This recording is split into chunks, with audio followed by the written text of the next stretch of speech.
त्यानंतर काय होतं, जेव्हा पापाची सुरुवात होती मनात, त्यानंतर ज्या गोष्टी होतात ते म्हणजे व्यभिचार.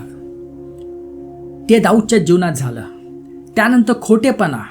आपण एकमेकांशी खोटं बोलायला लागतो, आपल्या फॅमिली मेंबर्सशी खोटं बोलावं लागतो, आपल्या पत्नीशी खोटं बोलावं लागतो, आपण आपल्या पतीशी खोटं बोलायला लागतो. आणि त्यानंतर काय झालं दावीदच्या जीवनात? खून.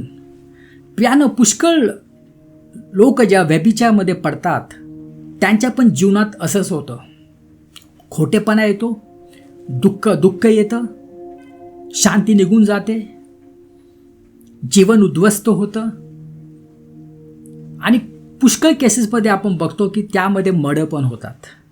तर म्हणून खूप आवश्यक आहे काय पाहतोय आपण, कुठल्या नजरेने लोकांना पाहतोय, किंवा आपण इंटरनेटवर काय बघतोय, टी व्हीवर काय बघतोय, मूव्हीजमध्ये काय बघतोय, हे आपल्याला जाणून घेणं खूप आवश्यक आहे.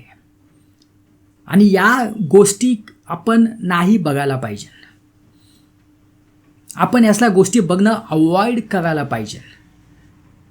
कारण आता 24 तास आपल्याकडे मोबाईल असतो. पहिल्या ह्या गोष्टी नव्हत्या. टी व्ही चालू